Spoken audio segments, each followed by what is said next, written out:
আসসালামু আলাইকুম। আশা করছি সবাই ভালো আছেন। প্রতিদিনের মতো আজকেও নতুন ভিডিও নিয়ে হাজির হয়ে গেলাম। দেশে ও দেশের বাহিরে যেখান থেকে আমার ভিডিওটি দেখছেন সবাইকে অসংখ্য ধন্যবাদ। পুরো ভিডিওটির সাথেই থাকবেন একটা লাইক দিয়ে। ভিডিওটি স্কিপ না করে দেখার অনুরোধ রইল। আজকে আমি আপনাদেরকে ডিম ভুনা করে দেখিয়ে দেব হোটেলের স্টাইলে। এত টেস্ট হয়, না খেলে বুঝতে পারবেন না। এভাবে করে একবার হলো বাসায় ট্রাই করে দেখবেন কতটা টেস্টি হয় এভাবে করে ডিম ভুনা করলে। আজকে আমি আপনাদেরকে আলু দিয়ে একটু ঝোল করে ডিম ভুনা করে দেখিয়ে দেব। এখানে একটা প্যান বসিয়ে দিলাম। প্রিয় দর্শক, আজকে আমি আপনাদেরকে ডিম ভুনা করে দেখিয়ে দেব নতুন আলু দিয়ে। সেরা স্বাদে তৈরি করে নেবেন এই দারুণ রেসিপিটা। সহজ উপায়ে আমি আপনাদেরকে দেখিয়ে দিচ্ছি। এখন আমি একটা কড়াই বসিয়ে দিলাম চুলার মধ্যে। পরিমাণ মতো তেল দিয়ে নেব। এখন আমি পরিমাণ মতো তেল দিয়ে নিচ্ছি। আমি প্রথমে ডিমগুলো ফ্রাই করে নেব। আমি ডিমটা ফ্রাই করার জন্য তেলের মধ্যে হলুদ গুঁড়ো দিয়ে দিলাম আর স্বাদ মতো লবণ দিয়ে দিলাম। আমি আপনাদেরকে একদম সহজ একটা টিপস শিখিয়ে দিচ্ছি। এখন সিদ্ধ করা ডিমগুলো আমি ফ্রাই করে নেব।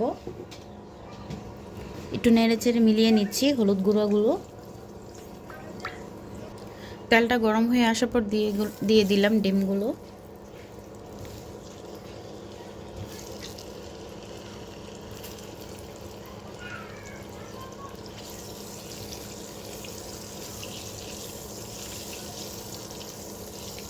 আমি বেশি ফ্রাই করব না, কারণ বেশি ফ্রাই করলে ডিমটা খেতে টেস্ট হয় না। তাই হালকা ফ্রাই করে আমি ডিমটা নামিয়ে নেব। আমি ডিমটা ভালো করে ভেজে নিচ্ছি।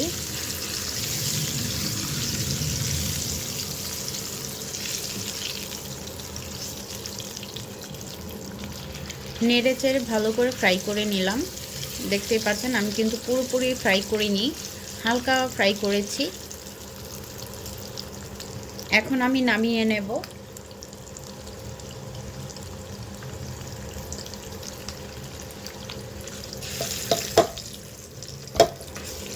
একই তেলে আমি দিয়ে দিচ্ছি পেঁয়াজ কুচি।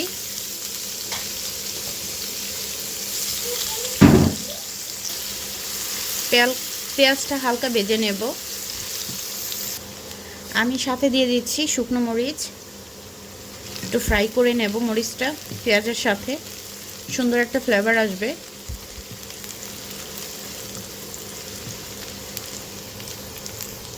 এখন দিয়ে দিচ্ছি হাফ চা চামচ আদা বাটা।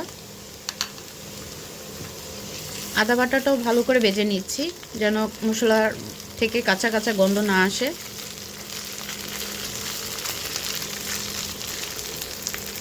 এখন অল্প একটু পানি দিয়ে দিচ্ছি যেন পেঁয়াজটা পুড়ে না যায়। এখন দিয়ে দিচ্ছি 2 চা চামচ হলুদ গুঁড়া, 1 চা চামচ মরিচ গুঁড়া। জালটা যার যার ইচ্ছে মতো দিয়ে নেবেন। আর দিয়ে দিচ্ছি 1 চা চামচ ধনিয়া গুঁড়া। আর দিয়ে দিচ্ছি স্বাদ মতো লবণ। এখন ভালো করে কষিয়ে নেব।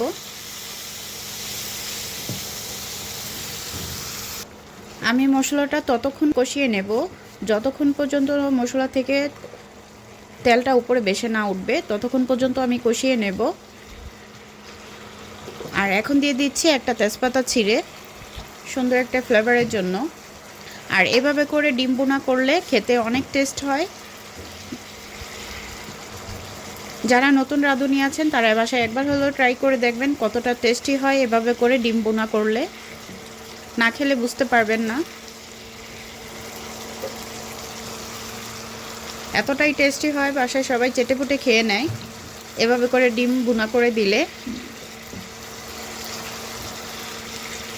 একদম সিম্পল ওয়েতে আমি আপনাদেরকে রান্নাটা করে দেখিয়ে দিচ্ছি। সেরা স্বাদে তৈরি করে নিতে পারবেন এই ডিম ভুনাটা।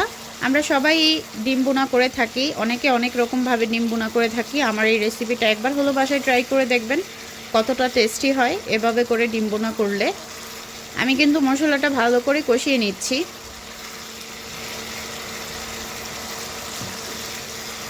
দেখতেই পাচ্ছেন মশলা থেকে তেলটা উপরে বেশি উঠেছে। এই পর্যায়ে দিয়ে দিব আমি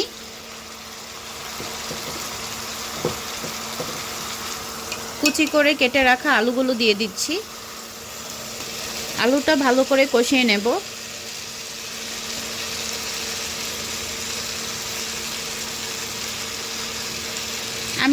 আমি আপনাদেরকে আলু দিয়ে এই ডিম বোনাটা করে দেখিয়ে দিচ্ছি।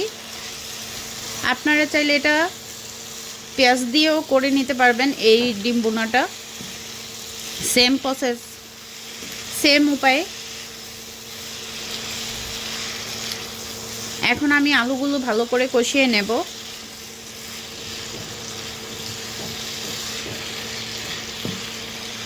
মাছ মাংস দূরে থাকবে, এভাবে করে যদি ডিম বোনা করে দিতে পারেন পরিবারের সবাই আপনার প্রশংসা করতে বাধ্য হবে। দেখতেই পাচ্ছেন আমি কিভাবে করে আলুগুলো কষিয়ে নিচ্ছি।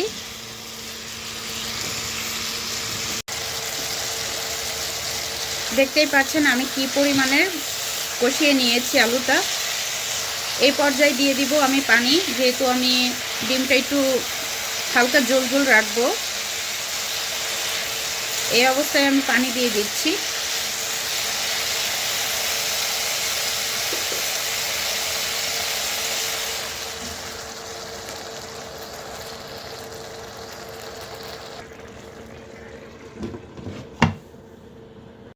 এখন আবার ঢাকনাটা তুলে ডিমগুলো দিয়ে দিচ্ছি।